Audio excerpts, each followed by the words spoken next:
علم کی تکمیل کرتا ہے، علم مکمل کرتا ہے، ظاہر اور باطن کا علم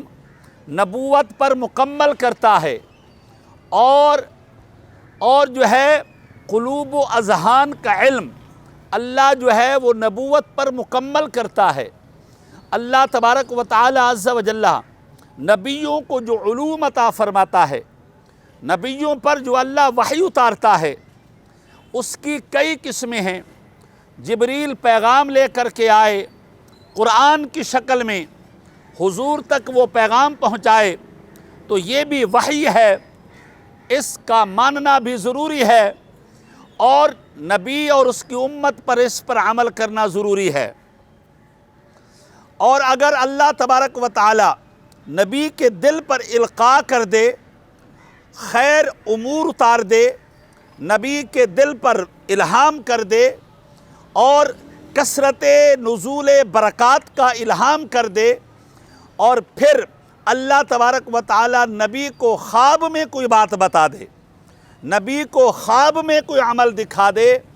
تو وہ کرنا بھی نبی کے لیے ضروری ہوتا ہے، کیونکہ وہ نبی کی جس طرح جبریل امین جو پیغام لے کر کے آئے، نبی کے لیے اس پر عمل کرنا ضروری ہے۔ اگر خواب میں اللہ کوئی بات دکھا دے، کوئی بات بتا دے، تو نبی پر اس پر عمل کرنا ضروری ہے۔ یہی وجہ ہے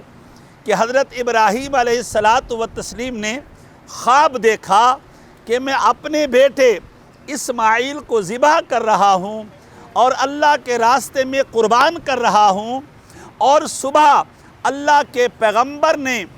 اس پر عمل کر کے دکھایا، مینا کے میدان میں لے جا کر کے اور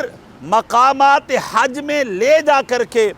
اس کو اللہ کے راستے میں قربان کرنے کے لیے اپنا بھرپور ارادہ ظاہر فرمایا، کیونکہ نبی کا خواب وحی ہوتا ہے، نبی کا خواب خدا کی طرف سے ایک پکا اور پختہ پیغام ہوتا ہے۔ اللہ کے پیغمبر ابراہیم علیہ السلام یہ بھی کرنے پر تیار ہو گئے،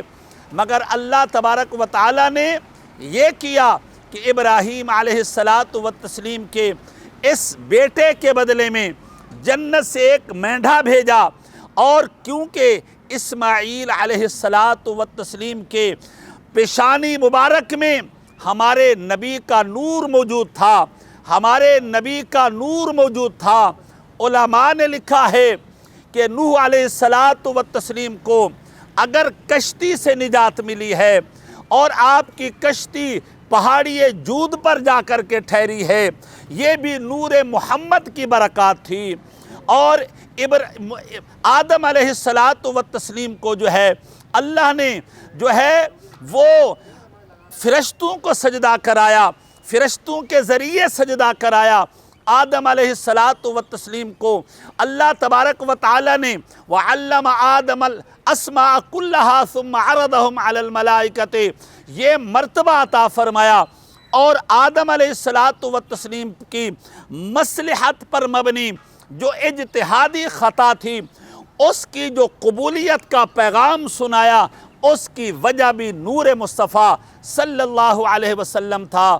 اور ابراہیم علیہ السلام جو ہے وہ نمرود کی آگ میں ڈال دیے جاتے ہیں۔ نمرود تو اپنے خواب دیکھ رہا ہے کہ ابراہیم علیہ السلام کا ہم نے تو کام تمام کر دینا ہے معاذ اللہ، مگر قرآن کہتا ہے قُلْنَا يَا نَارُ كُونِي بَرْدًا وَسَلَامًا عَلَىٰ إِبْرَاهِيمَ، ہم نے کہا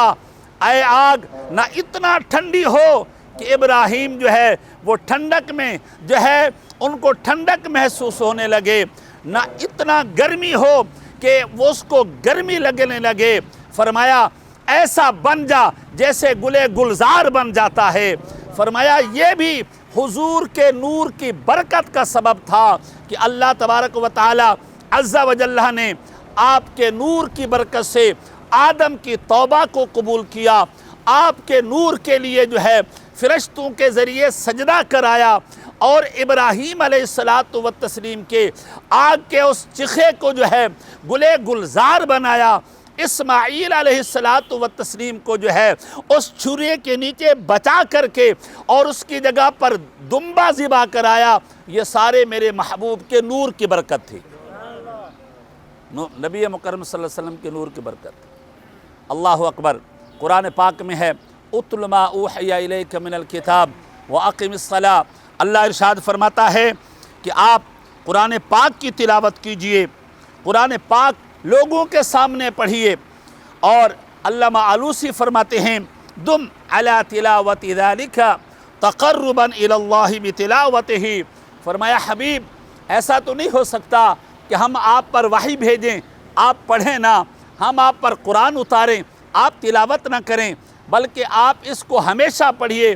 امت کو بھی کہہ دیجئے یہ اس قرآن مجید فرقان حمید کی تلاوت کریں، اور قرآن مجید فرقان حمید کی تلاوت پر دوام اختیار کریں۔ حدیث پاک میں ہے میرے حبیب فرماتے ہیں لا یقعد قوم یذکرون کتاب اللہ یذکرون اللہ، فرمایا قوم بیٹھتی ہے وہ اللہ کی کتاب کی تلاوت کرتی ہے، اللہ کی کتاب کی تلاوت سنتی ہے، اللہ کا ذکر کا حلقہ لگاتے ہیں، فرمایا حفت علیہم الملائکہ، اللہ آسمان سے فرشتے اتار دیتا ہے جو اس حلقے کو اپنی حصار میں لے لیتا ہے، اور اس کے ارد گرد جو ہے وہ ایک حصار بنا لیتے ہیں، فرمایا غشیت علیہم الرحمہ، اللہ جیسے موسم کی موسلادھار بارش برستی ہے، اللہ رحمتوں کی بارش برساتا ہے، وَنَزَلَتْ عَلَيْهِمُ السَّكِينَةُ، اللہ ایسے لوگوں پر جو تلاوت قرآن پاک پڑھتے کرتے ہیں سنتے ہیں، فرمایا اطمینان قلبی اتارتا ہے اور روحانی سکون اتارتا ہے، قلبی سکون اتارتا ہے، فرمایا لوگ یہاں پر اللہ کے کلام کی تلاوت کر رہے ہوتے ہیں، اللہ مالا اعلیٰ میں حملۃ العرش فرشتوں کے سامنے اور کروبیین فرشتوں کے سامنے ذکر کر رہا ہوتا ہے، یہ میرے بندے دیکھو کہ جو کائنات دھرتی میں بیٹھ کر کے اور زمین پر بیٹھ کر کے میرا ذکر بھی کر رہے ہیں، میرے حبیب کا ذکر بھی کر رہے ہیں، اور میری کتاب کی تلاوت بھی کر رہے ہیں۔ علامہ قرطبی علیہ رحمت نے ایک بات لکھی ہے، فرماتے ہیں کہ اللہ تبارک و تعالی عز و جل نے قرآن مجید فرقان حمید میں ہے طٰہٰ ما انزلنا علیک القرآن لتشقیٰ، حبیب اے 14ویں کے چاند کی طرح چمکتے دمکتے محبوب، ہم نے قرآن آپ کے لیے اس لیے تو نہیں اتارا کہ آپ مشقت میں پڑ جائیں، ہمیں حکم ہے تلاوت قرآن پاک کرتے رہیں، مگر حبیب صلی اللہ علیہ وسلم